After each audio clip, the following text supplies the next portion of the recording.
3 Roman legions march into the forest, 20,000 men, the pride of the empire, veterans of a dozen campaigns. In 3 days, none of them will walk out alive. This is not myth. This is not exaggeration. This happened, and the man who orchestrated it was trained by Rome itself. The year is 9 AD. The Rhine River marks the edge of civilization, or so the Romans believe. Beyond it, Germania, endless forests, savage tribes, a land that has resisted conquest for decades. But Rome is patient. Rome has a plan, and at the center of that plan is a young German prince named Arminius. He has spent years in Roman service. He commands German auxiliary troops. He holds Roman citizenship. He wears a Roman uniform. The Romans trust him completely. They should not. Publius Quinctilius Varus commands the Rhine legions. He is a politician, not a soldier. He has governed Syria. He has overseen Judea. Now he administers Germania with the same methods that worked in the civilized East. Taxes, Roman law, the slow machinery of imperial bureaucracy. He does not understand that Germania is not Syria. These forests do not recognize Roman authority. These tribes do not bow to tax collectors. Varus believes the conquest is nearly complete. The German tribes squabble among themselves, as barbarians always do. They need Roman guidance, Roman structure, Roman discipline.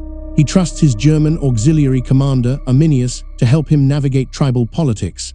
After all, Arminius is practically Roman now. He speaks flawless Latin. He understands Roman military tactics. He has fought for the empire. What Varus does not know is that Arminius has been planning this for years. The German prince was taken as a hostage when he was young. This was standard Roman practice. Take the sons of conquered leaders, educate them in Roman ways, turn them into loyal administrators. It worked across the empire. In Gaul, in Spain, in Britannia. Germania should be no different. But Arminius learned something else in his years of Roman service. He learned Roman military tactics. He learned how legions fight. He learned their strengths and their weaknesses.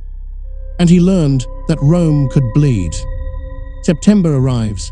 Varus prepares to march his legions from their summer camps along the Weser River back to their winter quarters on the Rhine. It is a routine movement. The legions have done it before. The route is familiar, but Arminius brings urgent news. A rebellion has broken out among one of the northern tribes.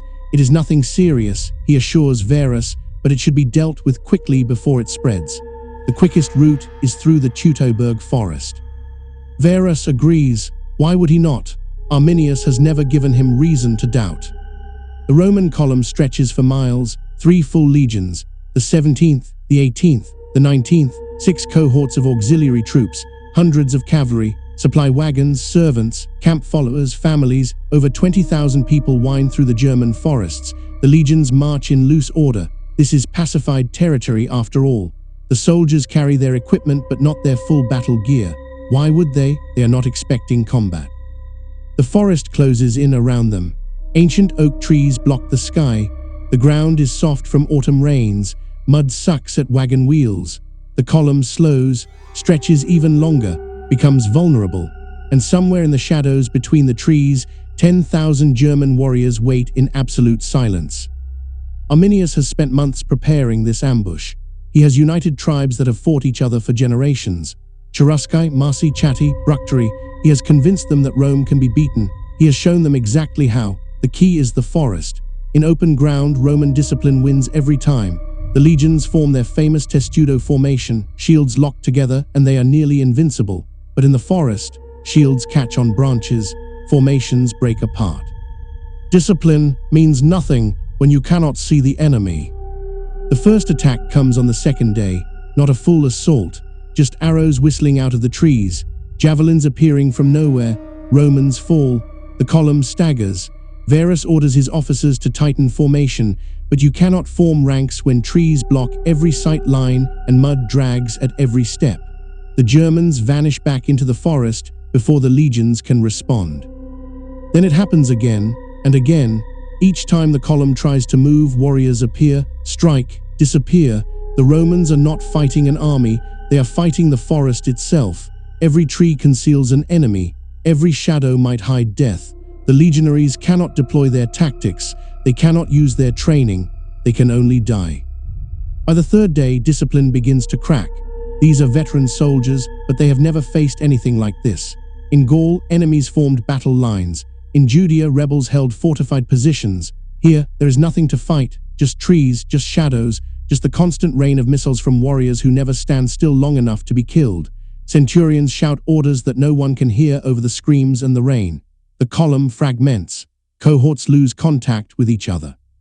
Individual centuries find themselves isolated in the forest, surrounded, cut off. Varus realizes too late what has happened.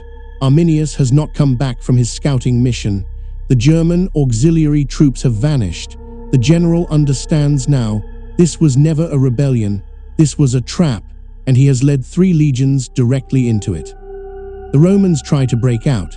They abandon the wagons, leave the wounded, strip off their armor so they can move faster through the mud and trees. Some units fight with desperate skill, forming defensive circles, holding off attack after attack. But the Germans are patient. Why risk losses in direct assault when the forest itself is killing Romans? They wait, they watch, they strike when the moment is perfect. On the 3rd night, what remains of the Roman force makes camp on a low hill. They throw up earthworks with trembling hands. They know this is the end. Around them in the darkness, German war horns echo through the trees. Not one horn, hundreds. A sound like the forest itself howling. Inside the camp, Romans pray to gods who cannot hear them. Outside, Arminius and his warriors prepare the final assault. Dawn brings no hope, just more killing. The Germans storm the camp from every side at once. Hand-to-hand combat in the mud.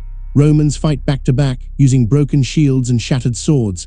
Some officers kill themselves rather than face capture. Varus is among them.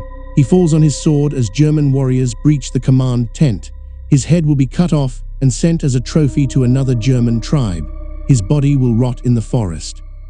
By noon, it is over. 3 entire legions have ceased to exist. 20,000 Romans dead or captured. Those captured will face fates worse than death. Some will be sacrificed to German gods. Others will be enslaved. A few will be ransomed back to Rome years later, broken men who can barely speak of what they endured. When news reaches Rome, Emperor Augustus is nearly 70 years old. He has spent his entire life building the empire, expanding its borders, securing its future. The loss of 3 legions, it breaks something in him. Witnesses say he wanders the palace halls at night, beating his head against the walls, crying out, "Quinctilius Varus, give me back my legions." The empire will never replace the 17th, 18th, and 19th legions. Those numbers will never be used again. Rome will remember. Rome will never forget. And Arminius, he becomes something more than a tribal prince. He becomes the man who proved Rome could be beaten. German tribes that fought each other for centuries unite under his leadership. For 6 more years, he defends Germania against Roman revenge campaigns. When Rome sends 8 legions to crush him, he fights them to a standstill. The Rhine frontier becomes permanent. Rome will never conquer Germania. The empire's expansion stops at the forest, where Arminius shattered 3 legions. But victory comes with costs. The German tribes, united by the threat of Rome, fracture once again when that threat recedes. Old rivalries resurface. In 21 AD, 12 years after his greatest triumph, Arminius is assassinated by his own relatives. They fear he wants to become a king. Germania does not bow to kings any more than it bows to emperors. 2,000 years later, archaeologists discover the battlefield. They find Roman coins stamped with the faces of Augustus and Tiberius, shattered swords, broken armor, the bones of pack mules and warhorses. Everything confirms what ancient sources described. This was a slaughter. This was Rome's worst nightmare made real. A disaster so complete that the empire's borders were redrawn around it. Arminius did not save Germania alone, but he proved something that generations of Roman enemies had tried to prove and failed. The legions could be destroyed. Roman power had limits, and those limits were found in the dark forests beyond the Rhine, where trees grew tall enough to block out the sun, and where a German prince who spoke Latin and wore Roman armor led his people to victory against the greatest military force the world had ever seen. Battle of Teutoburg Forest changed Rome forever. The empire would never again try to conquer the German interior. Future emperors would content themselves with defending the Rhine and Danube frontiers, building walls and forts to keep the Germans out rather than marching in to conquer them. The psychological wound was too deep. 3 lost legions. An entire army vanished into the forest. A trusted ally revealed as an enemy. Rome would recover from military defeats before and after Teutoburg. But it would never recover from the knowledge that somewhere beyond its borders, in the dark spaces on the map, there were people it could not conquer. And in those forests, Germans would tell the story of Arminius for generations, the prince who learned Roman ways, then used that knowledge to defeat Rome, the warrior who united the tribes, the man who gave the empire its worst defeat in over a century. His name would evolve over the centuries, transformed by language and legend, until it became something German speakers would recognize 2,000 years later. Hermann, the German hero who stopped Rome at the forest's edge. The battle itself lasted only 3 days. The consequences lasted forever.